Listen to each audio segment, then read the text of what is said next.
हम पहुंचे हैं श्री राम हॉस्पिटल अयोध्या। और श्री राम हॉस्पिटल अयोध्या पहुंचे हैं तो बहुत लोगों को पता है क्यों पहुंचे हैं, क्योंकि बिहार के दूसरे बाबू वीर कुंवर सिंह बिमल मंडल जी हैं और बिमल मंडल जी फिलहाल हमारे साथ हैं। पहले तो स्वागत और अभिनंदन करता हूं। बिमल जी, आप कैसे हैं? ठीक है सर, हम ठीक है। हाँ, इलाज यहाँ सही चल रहे हैं। इलाज में कोई दिक्कत तो नहीं है? नहीं, कोई दिक्कत नहीं है। खाना पीना हो रहा है सही से? जी हो रहा, 2 टाइम खाना देते हैं सरकार की तरफ से। हाँ, बिमल जी, आपने इतना बड़ा कदम क्यों उठाया? हम 2006 से संघर्ष कर रहे हैं कि भ्रष्टाचार बिहार को जकड़ रहा है। जब देश आज़ाद हुए थे उस समय भारत में इकोनॉमी में सबसे पोजीशन पर बिहार था, लेकिन आज बिहार भारत का सबसे नीचा पोजीशन पर चला गया है। गरीबी, इतना गरीबी है कि 60 वर्ष 65 वर्ष 70 वर्ष का व्यक्ति, बूढ़ा व्यक्ति को बाहर जाने पड़ते हैं कमाने के लिए। और योजना जो भी चलते हैं बिहार में 50 से ऊपर योजना चल रहे हैं, धरातल पर वही 15-16 योजना उतरे हैं, बाकी सारा योजना ऊपर से ऊपर गोल होते हैं। और जो 15-16 योजना उतरे हैं धरातल पर, उसमें 50% से ज़्यादा भ्रष्टाचार किया जाता है। 50% से ज़्यादा भ्रष्टाचार किया जाता है। आपको कैसे पता है कि 50% से ज़्यादा भ्रष्टाचार किया जाता है? हम 2006 में वार्ड सदस्य बने, उप मुखिया बने।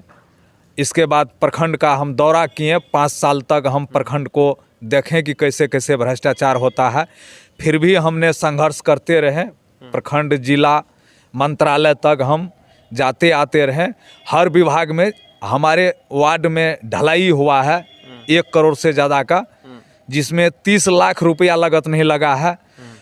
पुलवा बना है हमारे पंचायत में, जो पुला 24,99,646 रुपया का है, वो पुला 2 लाख से ज़्यादा का ना होगा। जो पुलिया बनी है, कलवर्ट बनी है 6 लाख का, उसमें लाख रुपया का लागत नहीं लगा है। हर योजना में भ्रष्टाचार है। वृक्षारोपण में 100 से 200 रुपया का पौधा उस पर वोचर भरा जाता है, लेकिन वहाँ कदम का पौधा लगाया जाता है। आज कहीं पंचायत में पौधा नहीं है। करोड़ों रुपया का पौधा लगाया, लेकिन कहीं पर पौधा नहीं है। कदम का पौधा सारा सूख गया, नष्ट हो गया। यानी शुरू से आप भ्रष्टाचार देखते रहे और इसके खिलाफ आवाज़ उठाते रहे, और आपकी बातों को कोई आज तक नहीं सुना। ना देश के प्रधानमंत्री सुने, ना राष्ट्रपति सुने, न ही बिहार के मुख्यमंत्री सुने। उसके बाद आखिर आपने हाथ क्यों काटा? हम प्रखंड से अनुमंडल, अनुमंडल से जिला, जिला से मंत्रालय, प्रधानमंत्री जी का गोपनीय में, मुख्यमंत्री जी का गोपनीय में, सब जगह बिहार का कोई ऐसा मंत्री नहीं है जिसको हम कागज़ नहीं दिए।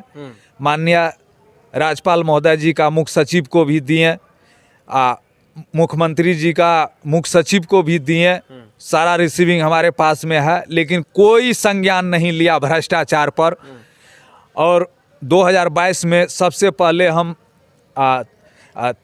मार्च में आवेदन लिखें और आवेदन सारा फाइल के साथ माननीय मुख्यमंत्री जी को गोपनीय में दिए, माननीय प्रधानमंत्री जी को गोपनीय में दिए। उसमें 60 दिन का अल्टीमेटम दे करके दिए कि 60 दिन में जांच करके अगर 50% से कम भ्रष्टाचार हुआ होगा तो हमें फांसी दिया जाए। अगर उससे ज़्यादा हुआ है तो जो दोषी है उसका संपत्ति जब्त किया जाए, वैसे व्यक्ति को सज़ा दिया जाए। लेकिन इस पर नहीं राज्य सरकार, नहीं केंद्र सरकार, कोई इस पर संज्ञान नहीं लिया। फिर हमने 60 दिन के बाद आवेदन लिखे और उसमें आवेदन में भगवान परशुराम श्री राम जी का सौगंध हम खाए कि 1 अक्टूबर 2022 तक जांच करके वीडियोग्राफी के द्वारा, मीडिया के द्वारा सार्वजनिक नहीं किया गया तो भगवान परशुराम श्री राम जी की सौगंध, जिस हाथ से हम आवेदन लिखे हैं उस हाथ को काट करके खून से सने पन्ना को 209 पन्ना को लाल कर देंगे। ये बिहार के वो लाल हैं जिन्होंने अपने वादे को पूरा करने के लिए मर्यादा पुरुषोत्तम श्री रामचंद्र के पास, जन्मस्थली के पास पहुंचते हैं और जो वादा किए थे इनके द्वारा जो किया गया था वो वादा पूरा कर रहे थे और इनके वादा को देखते हुए मर्यादा पुरुषोत्तम श्री रामचंद्र के नगरी में आए और अपना हाथ काट दिए। पहले तो सरकार के पास लेटर दिए थे कि यदि हमारी बातों को नहीं सुना गया तो मैं हाथ काट दूंगा। इनका बात को नहीं सुना गया, आखिरकार अपना ये हाथ काट चुके हैं। आप देख सकते हैं कि ये अपना हाथ काट लिए बिमल मंडल जी है और कहा जाता है कि बिमल मंडल जी काफ़ी साधारण परिवार से बिलोंग करते हैं और जमीन जायदाद भी आप बेच दिए, क्यों? 3.25 एकड़ ज़मीन, हम 3 भाई हैं, 3.25 एकड़ करके हिस्सा हुआ था ज़मीन, जिसमें 2 एकड़ हम रजिस्ट्री कर चुके हैं, बाकी 1.25 एकड़ अभी बचे हुए हैं। उसमें 50 डिसमिल का रुपया भी हम ले चुके हैं, उसका पेमेंट हो चुका है। और ये संघर्ष करने में, परिवार को चलाने में मेरा जीवन का यही लक्ष्य है कि गरीब का ही सेवा मानव का सबसे बड़ा पुण्य का काम है, मानव का पूजा है। मेरा पिताजी का भी यही मनसा था, वो भी गरीब का सेवा किया। मेरा दादाजी भी उन्हीं से जुड़े हुए थे और मेरा बाल बच्चे परिवार भी, वो सब भी बोले कि हम लोग आपके साथ हैं, चाहे हमें मजदूरी करके गुजर करना पड़े, लेकिन एक दिन ना एक दिन ये भ्रष्टाचारी का अंत होगा। इसीलिए समय ऐसा पड़ा कि मेरा बच्चे भी, मेरा परिवार भी, हमारे पास पैसा नहीं था, हम लोग का मकाई का खेती होता है और परिवार में भी कहीं कहीं जा कर के बोइन किया और उससे आधा रुपया हमें दिया कि नहीं जाइए, 4,000 का अगर मकई का हुआ है तो 2,000 रुपया पापा को दे दो, पापा जा रहे हैं कागज़ लगाने के लिए। और मेरा पुत्र भी जब छोटा था तब उसने बोला था कि एक गरीब अगर मजदूरी करके अगर नमक रोटी अगर खा रहा है अगर, और पिताजी का भी कहना है कि एक गरीब का अगर जन्म हुआ है वो नमक रोटी अगर खा करके गुजर करते हैं तो वैसे गरीब को सेवा करने के लिए वो तैयार हुए हैं। तो हमें कोई दिक्कत नहीं है, हम लोग पापा जी के साथ हैं और सब आदमी मिल करके आज इस लड़ाई में। बिमल जी, अभी आपका हाथ कटे हुए लगभग 1 सप्ताह से ऊपर हो गया, पूरा मीडिया में छाया हुआ है, उसके बावजूद भी उस काम पर हुआ, कुछ काम हो रहा है उस पर? अब हाथ मेरा जो कटा है, अब ये सब नहीं समझे हैं, संविधान का शपथ लेते हैं वही प्रतिनिधि सब, वही पदाधिकारी सब, लेकिन सब ये संविधान को धज्जी उड़ा रहे हैं।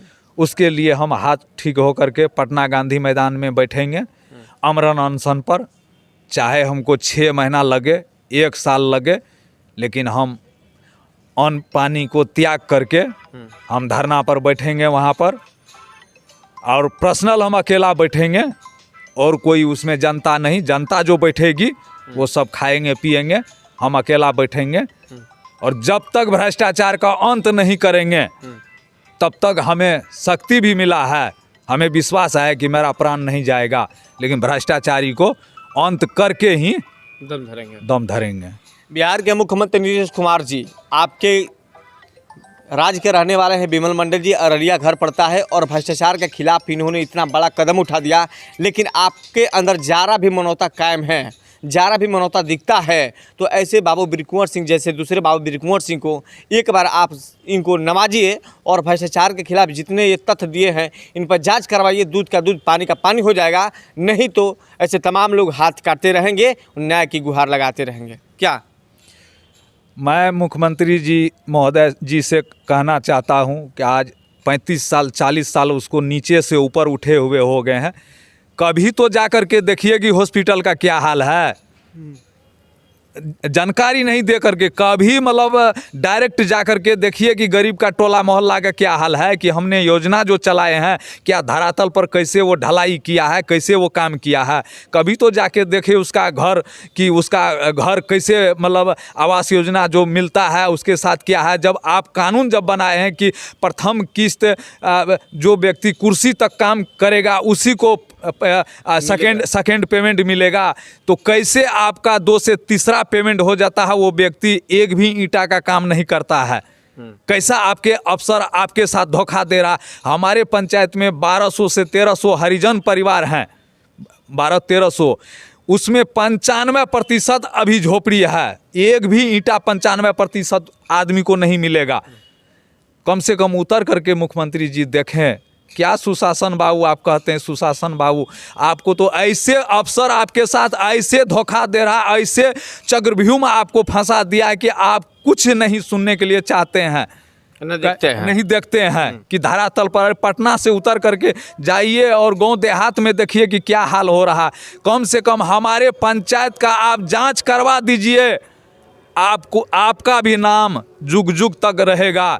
एक पंचायत का जांच, सिमरवनी पंचायत का, और उससे हम कहते हैं कि बिहार का जितना भ्रष्टाचार किया है 6 महीना के अंदर सारा रुपया वो सरकार को वापस कर देगा वो भ्रष्टाचारी। एक पंचायत का जांच कम से कम करवाइए।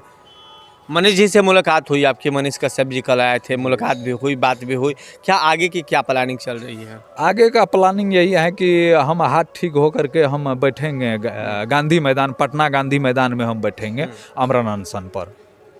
सोचने वाली बात है कि एक व्यक्ति अपने हाथ काटने के बावजूद भी अभी उस लड़ाई से पीछे नहीं हट रहा है, तो आप समझ सकते हैं कि देश प्रेमी, हित प्रेमी, गांव प्रेमी और जवार प्रेमी, जात प्रेमी कैसा हो सकता है।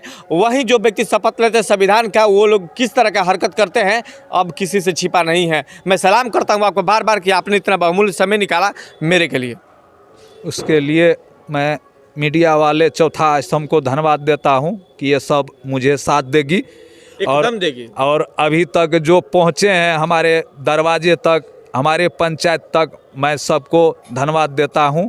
और सब ने वचन लिया है कि नहीं इस बार हमारा साथ देने के लिए, सब वचन लेकर के वहां से गए हैं और यहां से हम पहुंचेंगे, सब मीडिया वाले वहां पहुंचेंगे। जो भी समाज सेवी हैं, जो भी बिहारवासी चाहते हैं कि नहीं आगे का भविष्य, आगे का बाल बच्चा, आने वाला पूर्वज का बाल बच्चा, उसको सुख संपन्न वो रहे, भ्रष्टाचार से मुक्त मिले उसको बिहार, तो उसके लिए मैं धन्यवाद देता हूं और हमें साथ देने का प्रयास करेंगे।